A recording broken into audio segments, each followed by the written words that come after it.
Good evening, all, and a happy Father's Day to our resident renegade father, Baljeet. Is me. That's Happy Father's Day, Baljeet. everybody. Yeah. How appropriate it is to read a tale about a father seeking his homeland on this very Father's Day. Here, here. Yay.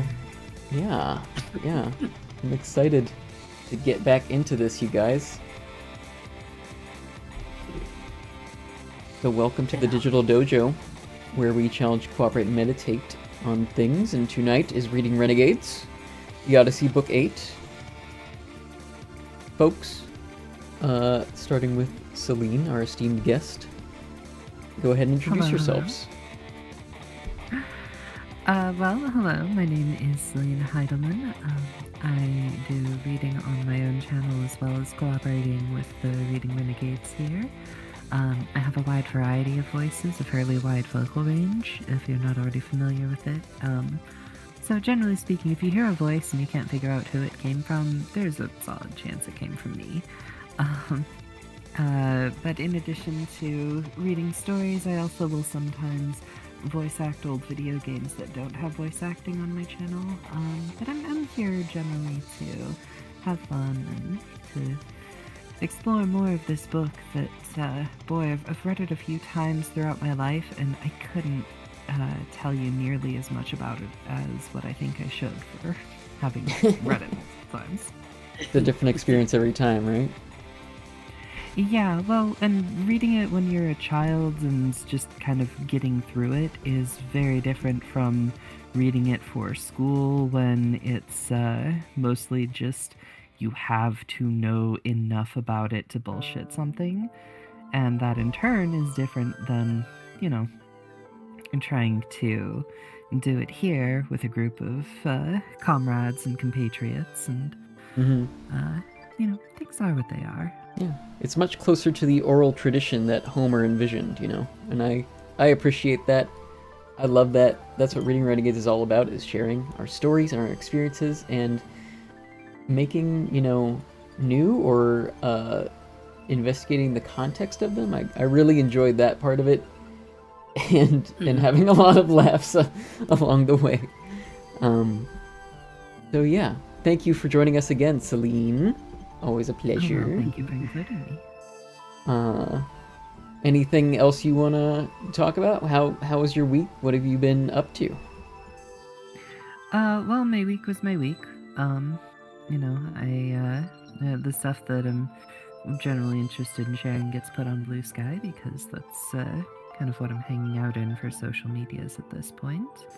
But I got through things, and I got to yet another episode of Reading Renegades, so I'm kind of excited about that. Didn't necessarily have anything real noteworthy Gotcha. in the abstract sense, though, so yeah. We're here, we are vibing. Mm-hmm. Oh yeah. Baljeet, go for it. Yeah. Hi, I'm Baljeet. For those of y'all that don't know me, I'm a father, husband, and educator who likes to do co-working streams, and as well as video games, music, and then doing the readings with the Reading Renegades alongside Satil and whichever other renegades that are able to join us. This has been my first time reading the Odyssey, and it's been nice to kind of scratch that Greek mythology itch in the back of my brain, because that's I started reading Greek mythology stuff back in high school, no, middle school even, and been quite a time. It's enjoyable reading the different myths and seeing how just outrageous different things are, but seeing what other things are parallel to how we still behave in these days and tell times. stories and all that.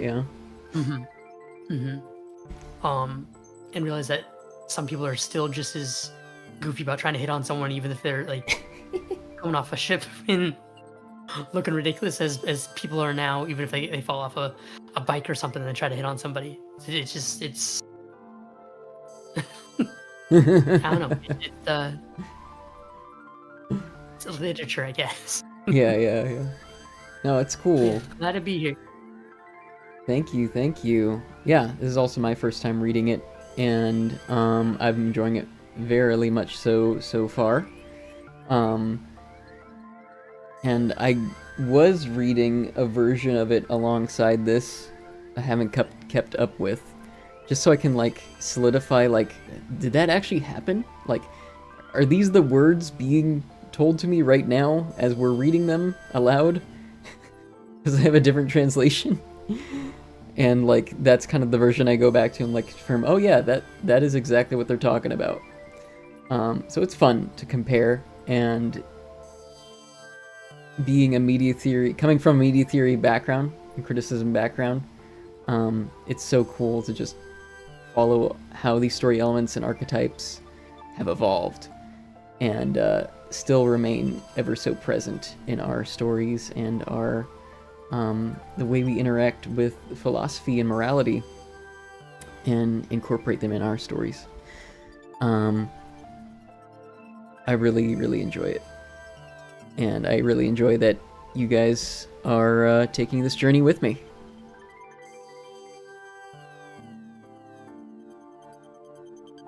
Well, you're a wonderful partner for taking this journey with, so... Sorry, I had to check for just a moment to make sure I was unmuted there. You're good. But no, it's good to have you here with us too.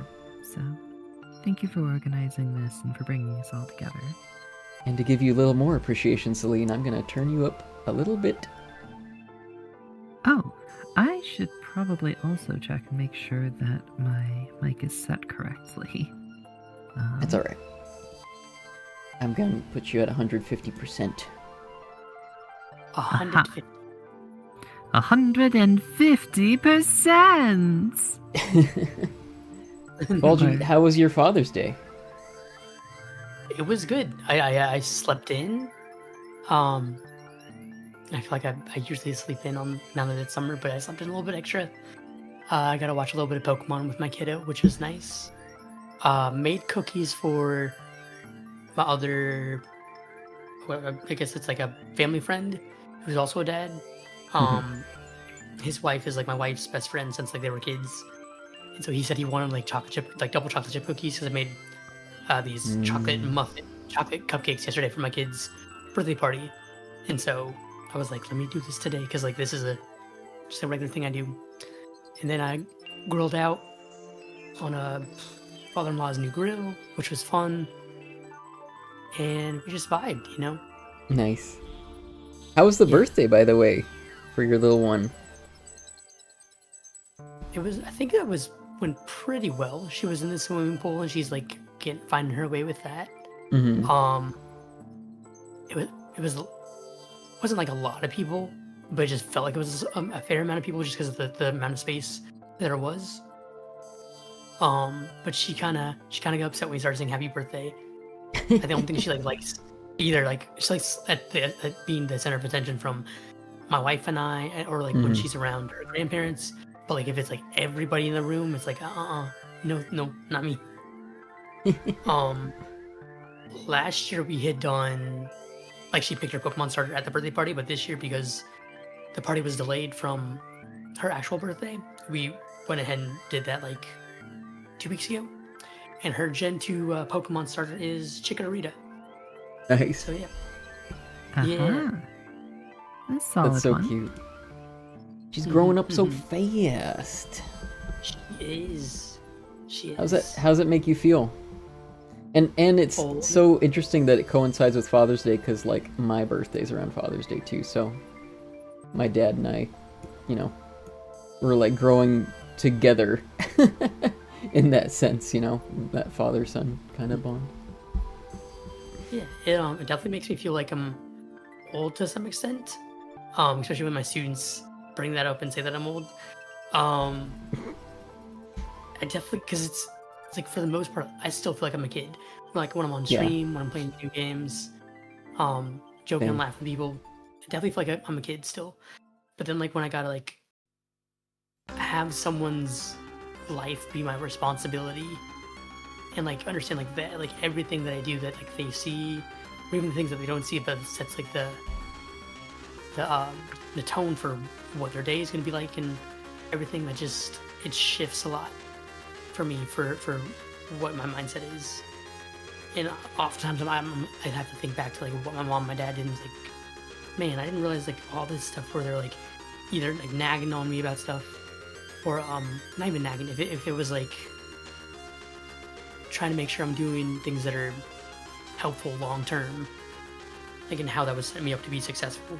Like I didn't think of it as a kid, like, but like now seeing things, it's like, oh yeah, that makes sense. I get that. Nice. Yeah, like feet on the table. It's like how you don't get hand, foot, mouth. Yeah. Things like that. I was gonna ask you a more complicated question on how you think all that relates to the Odyssey, but I think that's too much of a question to ask right now, since we haven't gotten into the book yet. I wanted to go with the fatherly theme about, you know, how do you compare yourself with Odysseus and Telemachus's relationship? And they really haven't even seen each other in the book yet, so. And I think he left when he was like very young, so on this. Yeah. In the previous adventures with the Iliad. But yeah, my birthday's coming up, and so today we celebrated not just Father's Day, but my birthday and my uncle's birthday, who's also in June. And that's kind of just a family tradition we always do. So I got to see my grandfather and my brother-in-law and my dad. Well, I see my dad every day, live with him. But I got to see him for what he was, a true father, you see. And it was very enjoyable. He had ice cream cake. I played some vinyl records, Frank Sinatra and Glenn Miller and Herb Alpert. And yeah, we just had a good time vibing. And in addition to that, we brought out some old photo albums of my dad's dad, who I never met my grandpa, because he died when my father was young. But we brought some photo albums of him and some of his family who came from Hungary. Some of this stuff is pertinent because I'm looking into getting my EU citizenship through Hungary. So it's been interesting to look through, and hopefully when things die down in downtown LA, I can bring my stuff to the Hungarian consulate and see what the possibilities are with that process. Gotcha. Well, very cool. Yeah. And you said that you're, and so is stuff going on in LA at this point? Like, I hear some reports where it's like, everything's on fire, and other reports where it's like, it's just police rioting. Yes and yes. Not everything's on fire in LA. It's downtown. That's where most of the action's happening. It's not on fire in the physical sense. It's just that there's a lot of protest coming out of there. There's a lot of ICE raids happening. And it's just a very, very unfortunate and scary time. Especially for people around me who are Latino, Latina, you know, and have family in their extended family who are citizens who have actually been kidnapped, and they don't hear from them. It's just horrifying what's happening. So I just really, it's horrible. It sounds horrible. I'm sorry. But you know, I think the more we demonstrate our distaste for the stuff that's going on, is the more, you know, eyes that are seen on it. And we have to keep going, even with the police oppressing, you know, certain groups of these protesters. That needs to be seen too. You know, how they're acting towards people who are actually just doing peaceful protests, and just they, you know, allegedly are just shooting tear gas and flashbangs at these people for no good reason other than they're upset and protesting like they should be. So, yeah, it's an unfortunate situation, and I hope we all get through it and change comes about from it. absolutely. Yeah. For sure. So, without further ado, I say let's get into it. Should we maintain our familiar reading order? I guess it was me, and then Celine, Baljeet? Or was it me, Sure. Baljeet, Celine? I can't remember. We switched it up last time, and the time before that was the first time that I was so I hanging don't know. in a little while. I see a triangle here on my screen where it's going from me, Celine, to Baljeet. So I think if I can write that in stone in my head, that is what I would desire. Fair enough. Gotcha. All right. And for those who are new watching, I didn't explain this last time, or the time before, but whenever we switch off, we do a little Full Metal Alchemist eye catch. And that's fun. So, if you get it, you get it. Just to signify the end and beginning of the readings of our sections, which we kind of just do by feel. But yeah. Let's do it. Let us talk about this father in Exodus and his odyssey towards the great land of Ithaca, where pursuers are taking over his home and his wife, potentially. Let's get into it. Ready? Yeah. Ready for Let's it? do it. Okay. Raise a little thing called Book 8 of the Odyssey by Homer. Book 8. The next day's entertainment of Odysseus, where he sees them contend in wrestling and other exercises, and upon provocation took up a greater stone than that which they were throwing, and overthrew them all. Alcinous, yeah, that's how I decided on it. Alcinous and the lords give him presents, and how the king asked his name, his country, and his adventures. Now, when early dawn shone forth, the rosy-fingered, then the mighty king Alcinous gat him up from his bed, and Odysseus of the seed of Zeus likewise rose up, the waster of cities. And the mighty king Alcinous led the way to the assembly place of the Phaeacians, which they had established hard by the ships.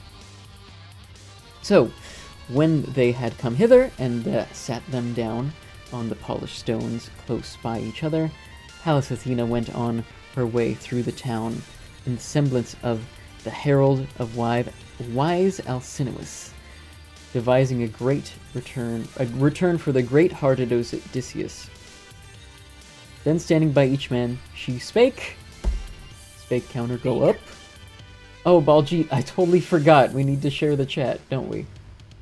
Also, spake. Spake. Let's do that really quick. Yeah, I got my phone pulled up, so if you send the invitation, I can just click it from there. I'll send my invocation. I invoke thee. Well, right now, Twitch is... Okay, there we go. Do I just knock? Right? Is that how this works? I'll do it. Probably. Spake at me.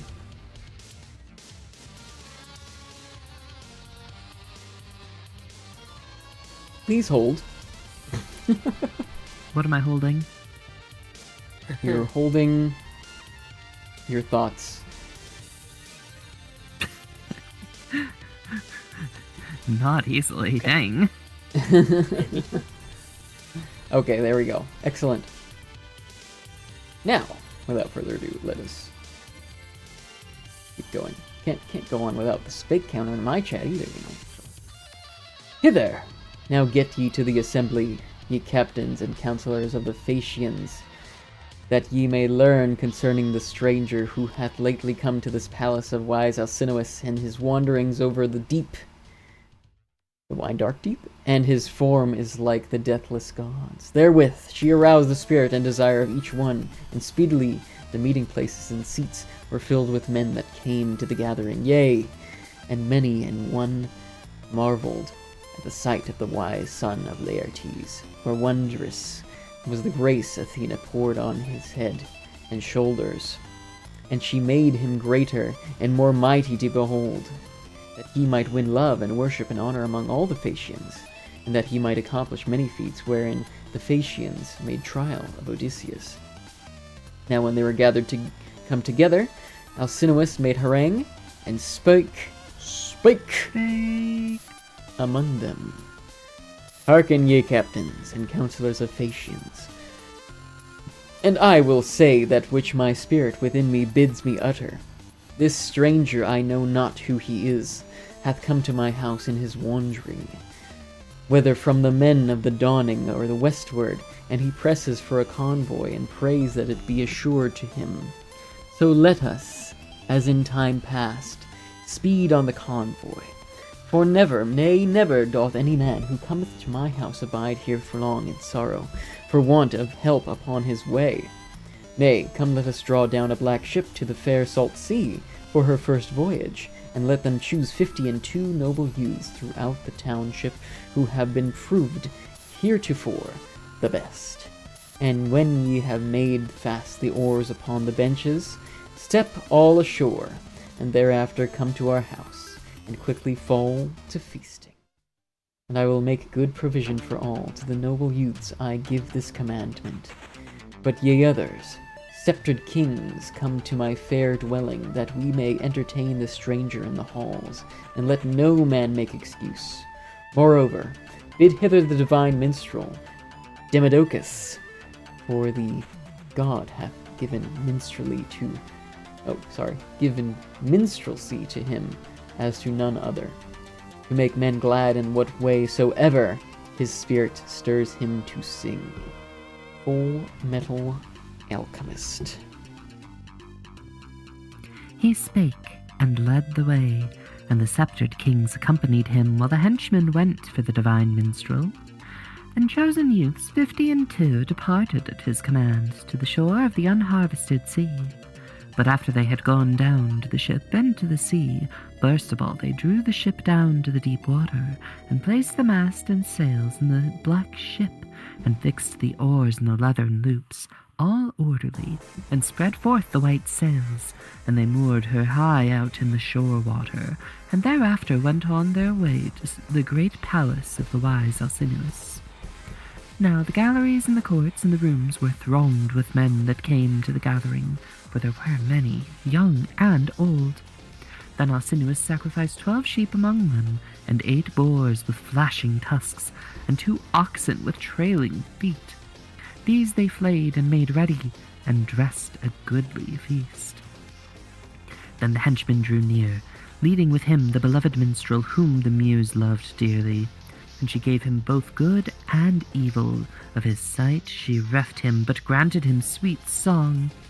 Then Pontonous, the henchman, set for him a high chair inlaid with silver in the midst of the guests, leaning it against the tall pillar, and he hung the loud lyre on a pin close above his head, and showed him how to lay his hands on it.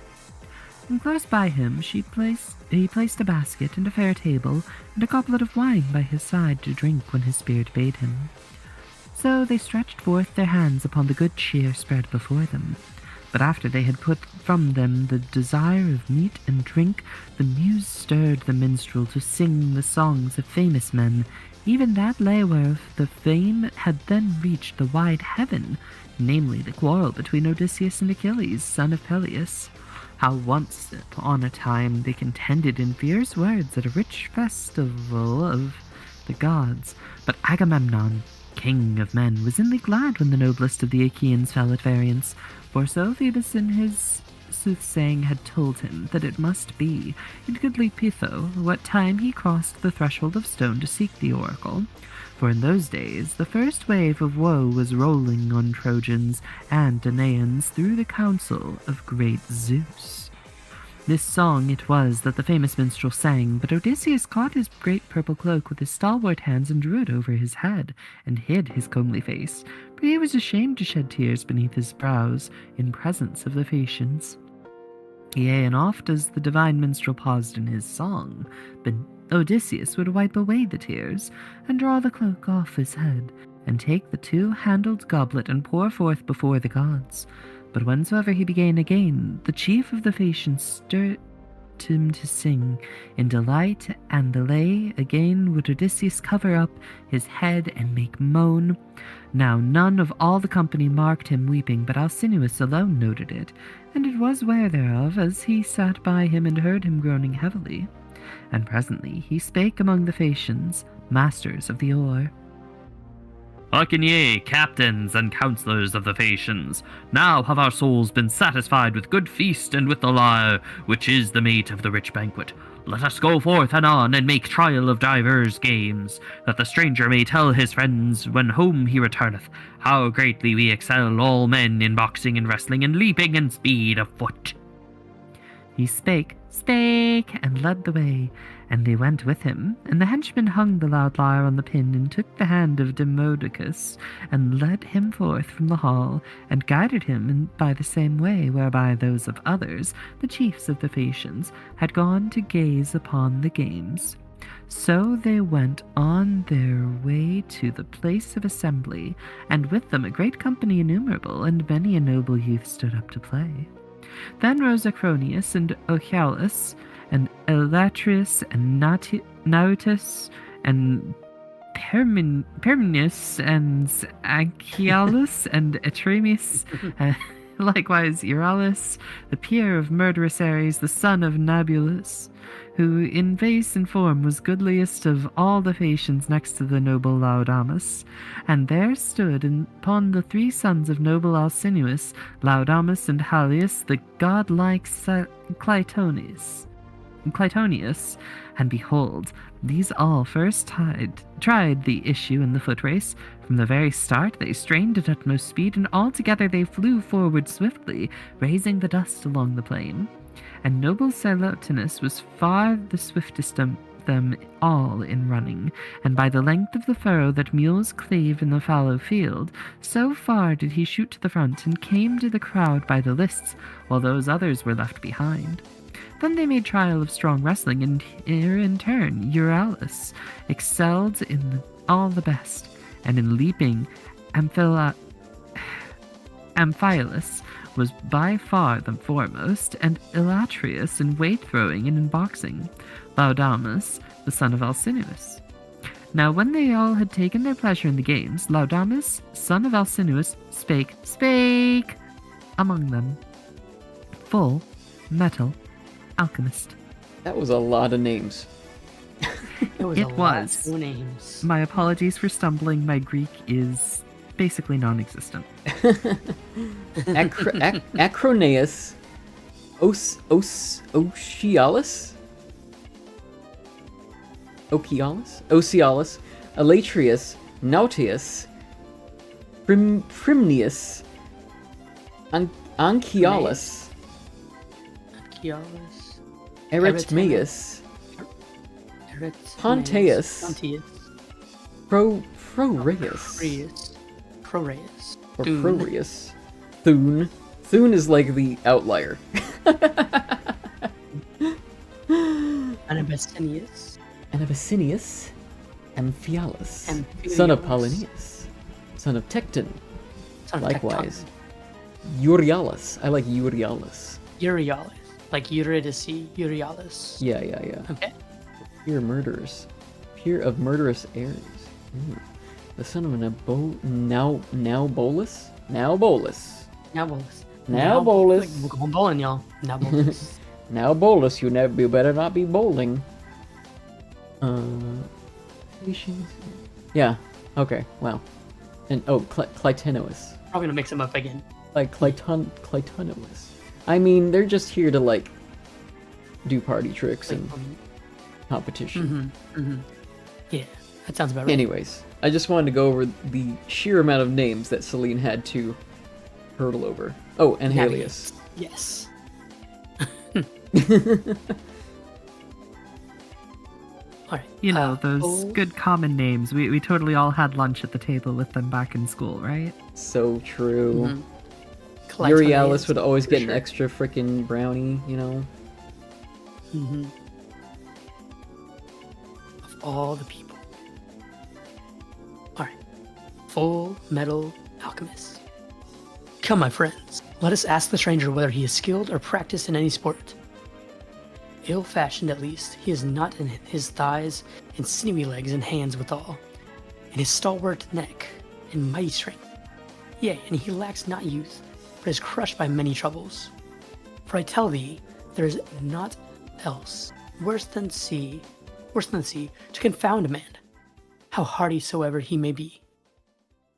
And Euryalus in turn made answer and said, Laudamus, verily thou hast spoken this word in season. Go now thyself and challenge him, and declare thy saying.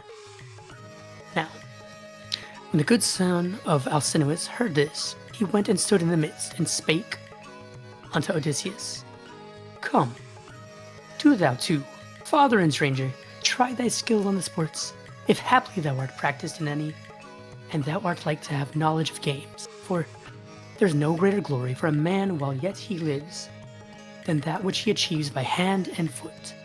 Come then, make essay. Make essay? Alright. Come then, make essay and cast away care from thy soul. Thy journey shall not now be long delayed. Lo, the ship is even now drawn down to the sea, and the men of thy company are ready. And Odysseus of many counsels answered him, saying, Laudamus, wherefore do ye mock me, acquiring this thing of me? Sorrow is far nearer to my heart than sports, for much have I endured and labored sorely in time past, and now I sit in this your gathering, craving my return, and making prayer to the king and all the people. And Euryalus answered and rebuked him. Euryalus, thank you. Euryalus answered and rebuked him to his face. No, truly, stranger. Nor do I think thee at all like one that is skilled in games, whereof there are many among men. Rather, art thou such an one as comes and goes in a bench ship, a master of sailors that are merchantmen, one with a memory for his freight, or that hath the charge of a cargo homeward bound, and of greatly gotten gains. Thou seemest not a man of thy hands. Then Odysseus, of many counsels, looked fiercely on him and said, Stranger, thou hast not spoken well. Thou art like a man presumptuous. So true it is that the gods do not give every gracious gift to all, neither shapeliness, nor wisdom, nor skilled speech. For one man is feebler than another in presence, yet the god crowns his words with beauty, and men behold him and rejoice, and his speech runs surely on his way with a sweet modesty. And he shines forth among the gathering of his people, and as he passes through the town, men gaze on him as a god. Another again is like the deathless gods, for beauty, but his words have no crown of grace about them, even as thou art in comeliness preeminent. Nor could a god himself fashion thee for the better, but in wit thou art a weakling. Yea, thou hast stirred my spirit in my breast by speaking thus amiss. I am not all unversed in sports, as thy words go, but methinks I am among the foremost, while as yet I trusted in my youth and my hands, but now I am holden in misery and pains, for I have endured much in passing through the wars of men and the grievous waves of the sea. Yet even so, for all my affliction, I will essay the games, for thy word hath bitten to the quick, and thou hast roused me with thy saying. Full Metal Alchemist. Full Metal Alchemist. He spake, and clad even as he was in his mantle, leapt to his feet, and caught up a weight larger than the rest, a huge weight, heavier far than those wherewith the Phaeacians contended in casting. With one whirl he sent it from his stout hand, and the stone flew hurtling. And the Thasians of the long oars, those mariners renowned, crouched to earth beneath the rushing of the stone. Beyond all the marks it flew, so lightly it sped from his hand, and Athena, in the fashion of a man, placed the mark, spake and hailed him. Whoops. Sorry, I'm messing around with my, my touch panel here for my expressions on stream. Oh goodness, where were we?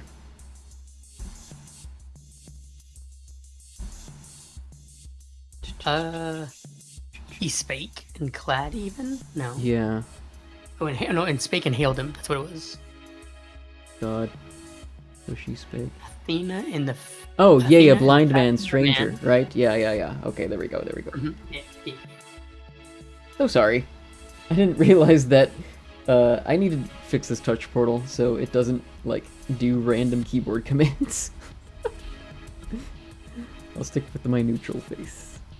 Yea, even a blind man, stranger, might discern that token if he groped for it, for it is in no wise lost among the throng of the others, but is far the first for this bout than to take heart. Not one of the Thasians shall attain thereunto, or overpass it. So spake she, and the steadfast goodly Odysseus rejoiced and was glad, for that he saw true friend in Lys. Then with a lighter heart he spake amidst the Thasians. Now reach ye this throw, young men, if ye may, and soon, methinks, I will cast another after it, as far or yet further.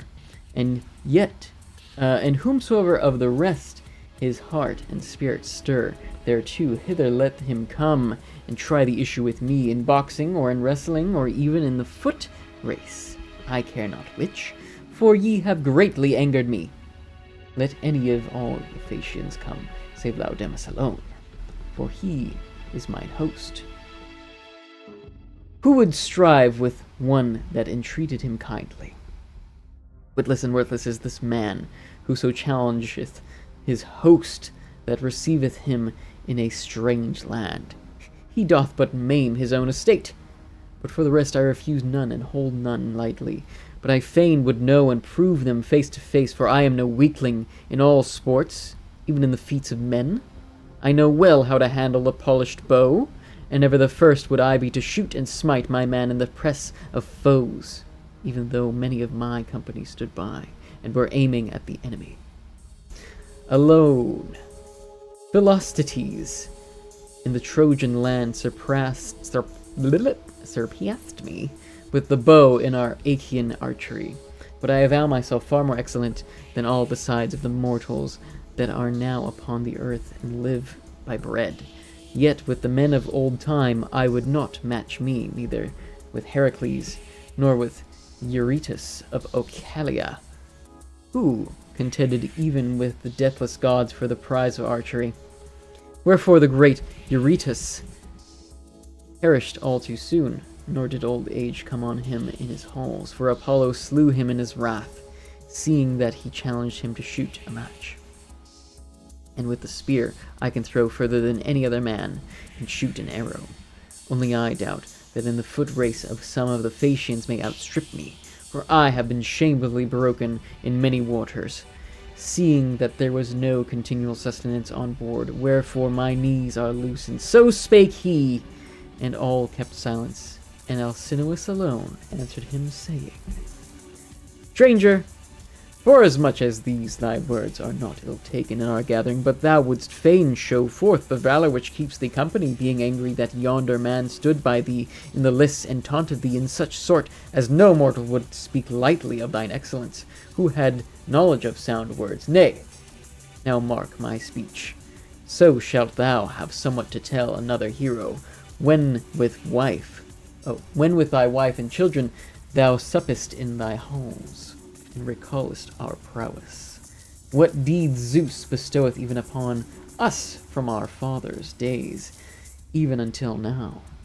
For we are no perfect boxers nor wrestlers, but speedy runners. I can make a speedrunner joke there. He's going for the any percent run. And the best of seamen, and dear to us ever, is the banquet. No major glitches, and the harp, and the dance, and changes of raiment. And the warm bath, and love, and sleep. Lo! Now arise, ye dancers of the Phaeacians, the best in the land, and make sports that so the stranger may tell his friends when he returneth home how far we surpass all men besides in seamanship and speed of foot, and in the dance and song. And let one go quickly and fetch our Demodocus for the loud lyre, which is lying somewhere in our hall. So spake Alcinous, the godlike, and the henchman rose to bear the hollow lyre from the king's palace. Then stood up 9 chosen men in all, the judges of the people, who were wont to order all things in lists aright. So they levelled the place for the dance, and made a fair ring and a wide. And the henchman drew near, bearing the loud lyre to Demodocus, who gapped him into the midst, and round him stood boys in their first bloom, skilled in the dance, and they smote the good floor with their feet. And Odysseus, damn, that floor's on fire. And Odysseus gazed on the twinklings of the feet, and marveled in spirit. Full Metal Alchemist. That's what happens when you get a bard and a paladin together. They smoke the floor.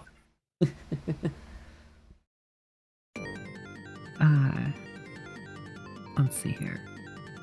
Trying to see where we stopped, because you didn't stop at that paragraph break, did you? And Next one Odysseus is gazed now at the is twinklings of the feet, and marveled in spirit. Okay, so never mind, you did. I'm sorry, I missed that. No worries. Now as the minstrel touched the lyre, he lifted up his voice in sweet song, and he sang the love of Ares and Aphrodite, of the fair crown, how at the first they lay together in the love of Ares and Aphrodite, of the fair, lay together in the house of Hephaestus privily, and Ares gave her many gifts and dishonoured the marriage bed of the lord Hephaestus. And anon there came to him one to report the thing, even Helios that had seen them at their pastime. Now when Hephaestus heard the bitter tidings, he went his way to the forge, devising evil in the depth of his heart, and set the great anvil on the stithy, and wrought fetters that none might snap or loosen, that the lovers might there unmovably remain. Now when he had forged the crafty net in his anger against Ares, he went on his way to the chamber where his marriage bed was set out, and strewed his snares all about the posts of the bed, and many too were hung aloft from the main beams, subtle as spiders' webs, so that none might see them, even of the blessed gods, so cunningly were they forged. Now after he had done winding the snare about the bed, he made as though he would go off to Lemnos, and that stablished castle. This was far the dearest in all lands in his sight. But Ares of the golden rein kept no blind watch. What time he saw Hephaestus, the famed craftsman, depart afar. So he went on his way to the house of renowned Hephaestus, eager for the love of the crowned Cytherea. Now she was but newly come from her sire, the mighty Cronion, and as it chanced had sat her down, and Ares entered the house and clasped her hand and spake and hailed her. Come, my beloved, let us to bed, and take our pleasure of love, for Hephaestus is no longer among his own people. Methinks he is already gone to Lemnos, to the Sintians, men of savage speech. Damn, he's hot. I'm sorry? Yeah, sorry, go ahead. Yeah. No, you got those men of savage speech on your mind now. Yeah. Wow. Go figure. So spake he, and a glad thing it seemed to her to lie with him. So they twain went to the couch, and laid them to sleep, and around them clung the cunning bonds of skilled Hephaestus, so that they could not move nor raise a limb. Then at last they knew it, when there was no way to flee. Now the famous god of the strong arms drew near to them, having turned him back ere he reached the land of Lemnos. For Helios had kept watch, and told him all. So heavy at the heart he went his way to his house, and stood at the entering of the gate, and wild rage got hold of him, and he cried terribly and shouted to all the gods, Oh, there's these in ye blessed gods, and live forever. Come thither, that you may see a mirthful thing and a cruel, for that Aphrodite, daughter of Zeus, ever dishonours me by reason of my lameness, and sets her heart on Ares the Destroyer, because he is fair and straight a limb, but as for me, feeble was I born. Howbeit there is none to blame but my father and mother, would that they had never begotten me. But now shall ye see where these have gone up into my bed, and sleep together in love, and I am troubled at the sight. Yet methinks they will not care to lie thus even for a little while longer, despite their great love. Soon will they have no desire to sleep together, but the snare and the bond shall hold them, till her sire give back to me the gifts of wooing, one and all, those that I bestowed upon him for the hand of his shameless girl, for that his daughter is fair, but without discretion. So spake he spake, and lo, the gods gathered together to the house of the brazen floor. Poseidon came, the girdler of the earth, and Hermes came, the bringer of luck, and Prince Apollo came, the archer, but the lady goddesses above, each within her house for shame. So the gods, the giver of good things, stood in the porch, and laughter unquenchable rose among the blessed gods, as they beheld the sleight of cunning Hephaestus. And thus would one speak, looking at his neighbor, Ill deed, the slow catcheth the swift. Lo, how Hephaestus, slow as he is, hath overtaken Ares, albeit he is the swiftest of the gods that hold Olympians. By his craft hath he taken him despite his lameness, wherefore surely Ares oweth the fine of the adulterer. Thus they spake to one another, but the Lord Apollo, son of Zeus, spake to Hermes. Hermes, son of Zeus, messenger and giver of good things, wouldst thou be fain, I pressed by strong bonds though it might be, to lie on the couch by golden Aphrodite? Then the messenger, the slayer of Argos, answered him, I would that this might be, Apollo, my prince of archery. So might thrice as many bonds innumerable encompass me about, and all ye gods be looking on, and all the goddesses. Yet would I lie beside the golden Aphrodite. So spake he, and laughter arose among the deathless gods. Howbeit Poseidon laughed not, but was instant with Hephaestus, the renowned artificer, to loose the bonds of Ares. And he uttered his voice, and spake winged words. Loose him, I pray thee, and I promise, even as thou biddest me, that he shall himself pay all fair forfeit in the presence of the deathless gods. Then the famous god of the strong arms answered him, Require this not to me, Poseidon, girdler of the earth. Evil are evil folks' pledges to hold. How could I keep thee bound among the deathless gods if Ares were to depart, avoiding the debt and the bond? Then Poseidon answered him, shaker of the earth, Hephaestus, even if Ares avoid the debt and flee away, I myself will pay thee all. Then the famous god of the strong arms answered him, It may not be that I should say thee nay, neither is it meet. And therewith the mighty Hephaestus loosed the bonds, and the twain, when they were freed from that strong bond, sprang up straightway and departed, he to Thrace, but laughter-loving Aphrodite went to Paphos of Cyprus, where is her precinct and fragrant altar. There the Graces bathed and anointed her with oil imperishable, such as is laid upon the everlasting gods, and they clad her in lovely raiment, a wonder to see. This was the song the famous minstrel sang, and Odysseus listened and was glad at heart, and likewise did the Phaeacians of the long oar, those mariners renowned, Bull, Metal, Alchemist. Thank you for that lovely tale, minstrel. You are most welcome, good person. Always happy to be of service, after all. And hey, I learned something about you too, so hardly a bad time.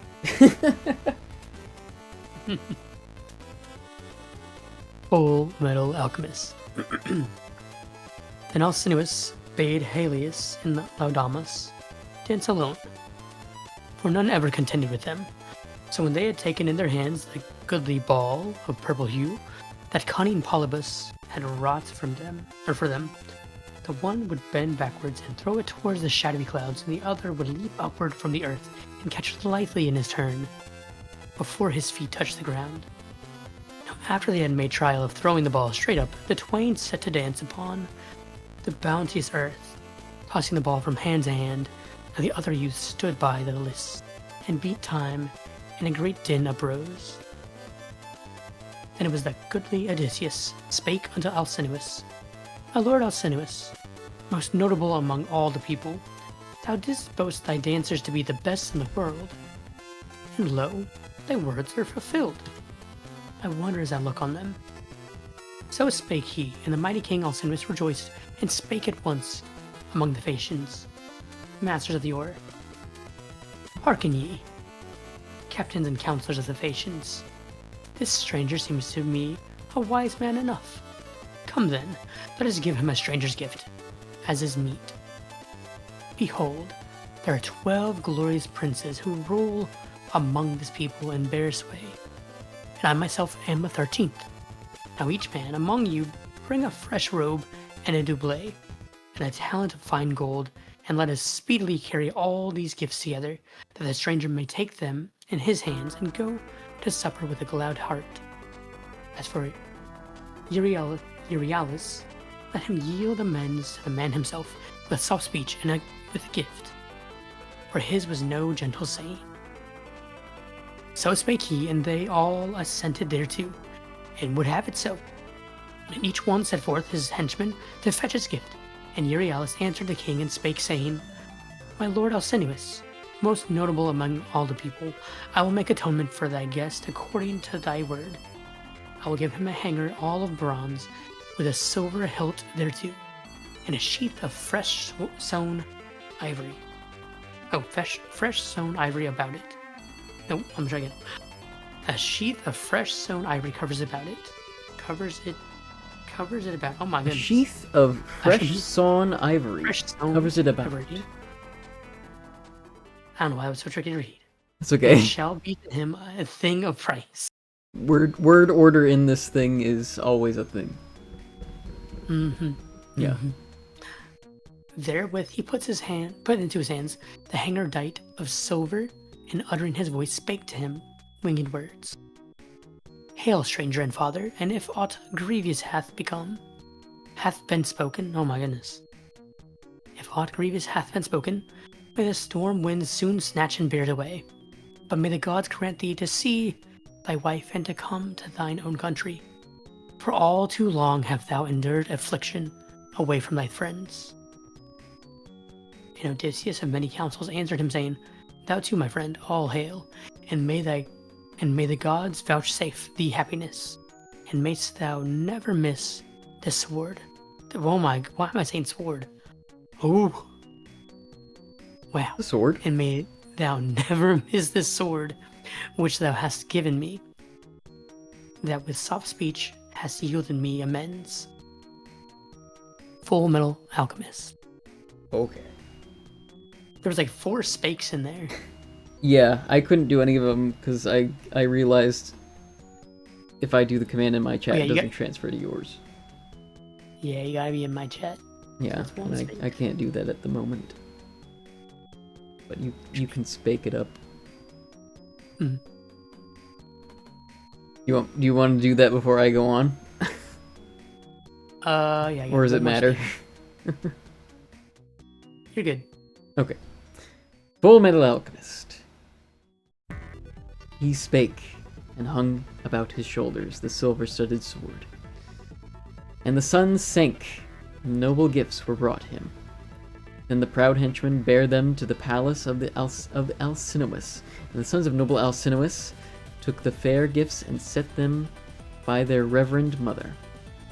And the mighty king Alcinous led the way, and they came in and sat them down on the high seats. And the mighty Alcinous spake unto Arete, Bring me hither, my lady, a choice coffer, the best thou hast, and thyself place therein a fresh robe and a doublet. Is it a doublet or a doublet? I realized that I said doublet, but if we didn't say Arete as a ret, then I think it should be. I've heard it both doublet. ways. I was under the impression it's doublet. Like, that's actually what it is in English. Gotcha. Okay. And thyself place therein a fresh robe and a doublet, and heat for our guest a cauldron on the fire, and warm water, that after the bath the stranger may see all the gifts duly arrayed, which noble Phaeacians bear hither, and that he may have joy in the feast, and in hearing the song of the minstrelsy.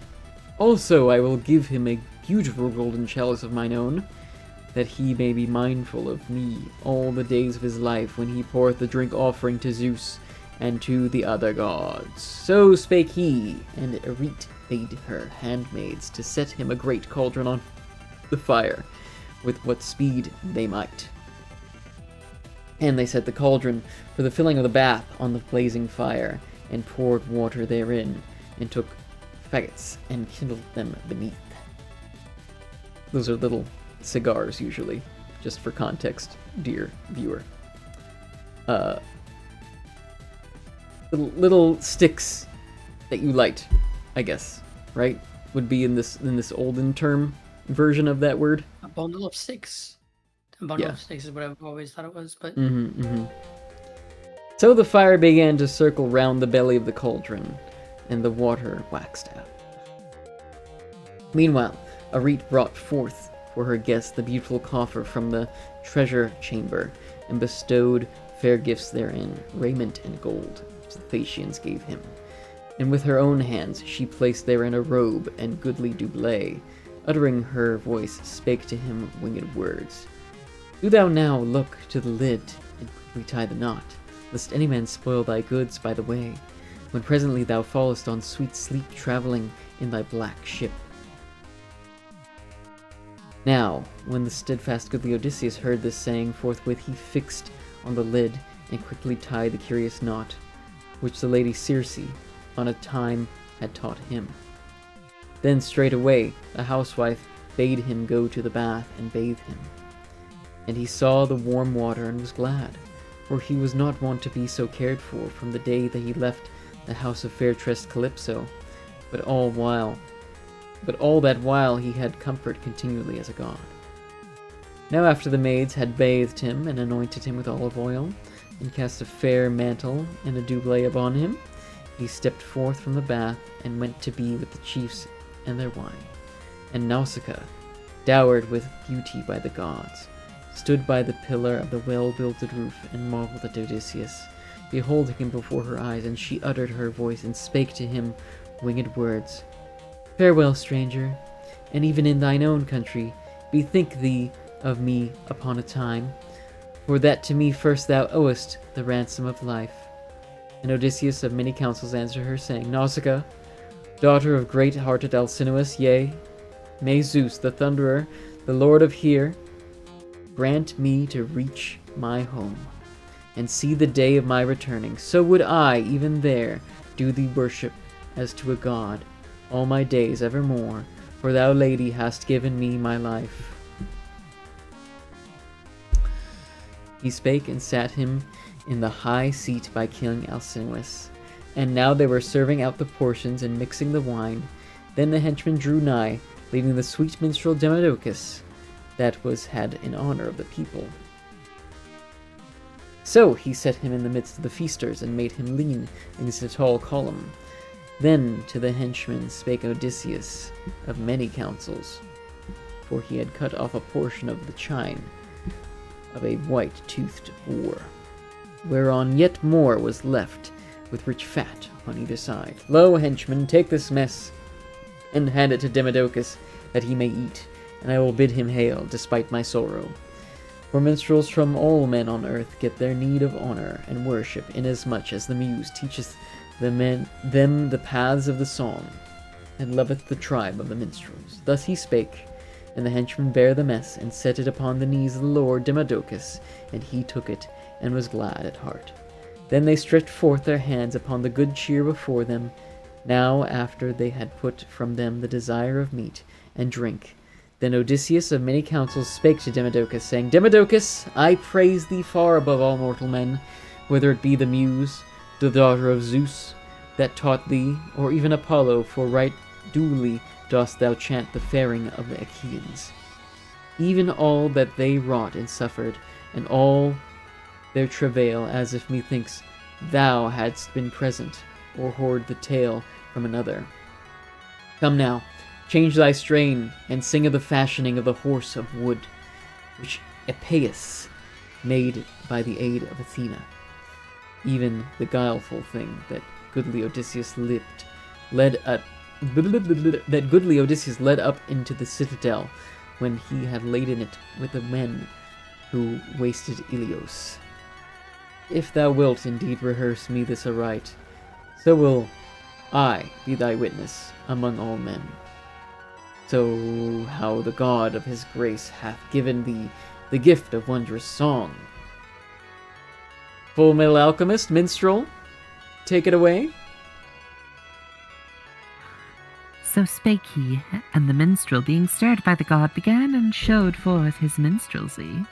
He took up the tale where it tells of how the Argives of the one part set fire to their huts, and went aboard their decked ships and sailed away, while those others, the fellowship of renowned Odysseus, were now seated in the assembly place of the Trojans, all hidden in the horse, for the Trojans themselves had dragged him to the citadel. So the horse stood there, while seated all around him the people spake many things confusedly, and 3 ways their counsel looked, either to cleave the hollow timber with the pitiless spear, or to drag it to the brow of the hill and hurl it from the rocks, or leave it as a mighty offering to appease the gods. And on this wise it was to be at the last. For the doom was on them to perish when their city should have closed upon the great horse of wood, wherein sat all the bravest of the Argives, bearing to the Trojans death and destiny. And he sang how the sons of the Achaeans poured forth from the horses, and left the hollow lair, and sacked the burg. And he sang how of where each man wasted the town, and of Odysseus, how he went like Ares to the house of Deiphobus, with godlike Menelaus. It was there, he said, that Odysseus adventured the most grievous battle, and in the end prevailed by grace of great-hearted Athene. This was the song that the famous minstrel sang, but the heart of Odysseus melted, and the tear wet his cheek beneath his eyelids. And as a woman throws herself wailing about her dear lord who hath fallen before his city in the host, warding him his town and his children the pitiless day, and she beholds him dying and drawing difficult breath and embracing his body wails aloud, while the foremen behind smite her with spears on back and shoulders and lead her up into bondage to bear labor and trouble with the most pitiful grief of her cheeks are wasted, even so pitifully fell the tears beneath the brows of Odysseus. Now none of all the company marked him weeping, but Asinius alone noted it, and was ware thereof, and as he sat nigh him and heard him groaning heavily, and presently he spake among the Phaeacians, masters of the oar. Hearken ye, captains and counsellors of the Phaeacians, and now let Demodocus hold his hand from the loud lyre, for this song of his is nowise pleasing alike to all. From the time that we began to sup, and that the divine minstrel was moved to sing, ever since hath yonder stranger never ceased from woeful lamentations, or grief, methinks, hath encompassed his heart. Nay, but let the minstrel cease, that we may all alike merry, hosts and guests, since it is far meeter so. For all these things are ready for the sake of the honourable stranger, even the convoy and the loving gifts which we give him out of our love. In a brother's place stand the stranger and the suppliant to him whose wits have given even a little range. Wherefore do thou too hide not now with crafty purpose aught of whereof I ask thee. It were more meet for thee to tell it out. Say, what is the name whereby they called thee at home, even thy father and thy mother, and the others thy townsmen and the dwellers round about? For there is none of all mankind nameless, neither the mean man nor yet the noble, from the first hour of his birth, but parents bestow a name on every man so soon as he is born. Tell me too of thy land, thy township, and thy city, that our ships may conceive of their course to bring thee thither. For the Phaeacians have no pilots nor any rudder after the manner of other ships, but their barks themselves understand the thoughts and intents of men. They know the cities and fat fields of every people, and most swiftly they traverse the gulf of the salt sea, shrouded in mist and cloud, and never do they go in fear of wreck or ruin. Howbeit I heard upon a time this word was thus spoken by my father Nausithous, who was wont to say that Poseidon was jealous of us, for we give safe escort to all men. He said that the god could some day smite a well-wrought ship of the Phaeacians as she came home from a convoy of the misty deep, and would overshadow our city with a great mountain. Thus that ancient one would speak, and thus that God may bring it about, or leave it undone according to the good pleasure of his will. But come now, declare me this plainly, tell it all. Whither wast thou born wandering, and to what shores of men thou camest? Tell me of the people and of their fair-lying cities, of those who so are hard and wild and unjust, and those likewise who are hospitable and of God-fearing mind. Declare too wherefore thou dost weep and mourn in spirit at the tale of the faring of the Argive Danaans and the lay of the Ilios. All this the gods have fashioned, and have woken the skein of death for men, that there might be a song in the ears even for the folk of the aftertime. Hast thou even a kinsman by marriage that fell before Ilios, a true man, a daughter's husband, or a wife's father, such as are nearest us, after those of our own stock and blood? Or else, maybe, some loving friend, a good man and true, for a friend with an understanding heart is no whit worse than a brother. Full Metal Alchemist. And that's a book 8 for ya. Aye, that's a book 8 for you. Okay, how are we feeling? I'm I am feeling indeed feeling. good here. Because that is... Because the next one is a long one as well. Yeah. Do you want to call it here? And then we can pick it up some other time this coming week? Yeah. I Okay. think so. Oh, so Sounds this good. Saturday, I want to make sure. So that's going to be D&D. So if Sunday, well, we can figure out the details of that. But just know that this Saturday is. Well, okay. I'll speak to you about plans about Saturday after stream ends. So we will have to figure out some other date. Long Yes. story short. Yes. Okay. Alrighty then. Well, I don't think I intend to stream much longer. Baljeet, do you intend to stream? No, I do not.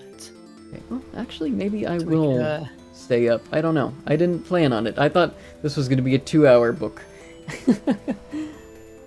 But it seems that we are just so damn good at reading, you guys. Is that how we're describing it? Yes. Thanks, Ify. Appreciate it. So thanks for popping in. I might do like a daily Daggerfall dungeon for another like hour or so. So Yeah, Um, get your dailies in. So yeah. raid and- If you guys want to stick around while I do some Daggerfall, we can do that. Suppose it's not the worst of options.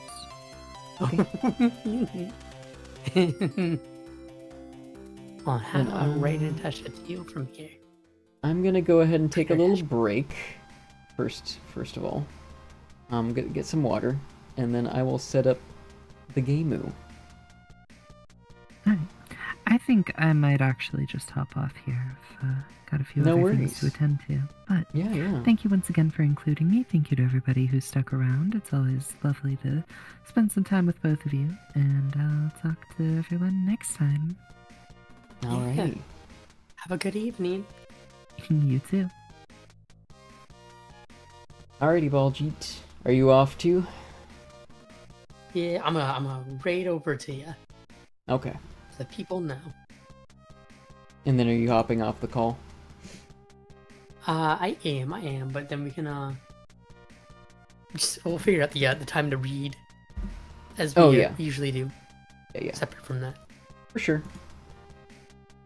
But Okie doke. yeah, thanks for reading on Father's Day. It was a nice Father's Day read. Absolutely. Yeah. I thought it was very appropriate. Quite so. Alright, and wait now.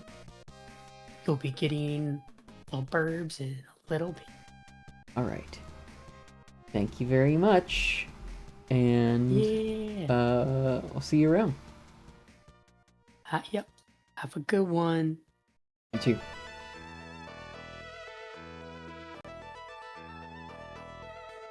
Alrighty, y'all. I'm gonna take a small break. And then we can do a little bit of Daggerfall and what the heck.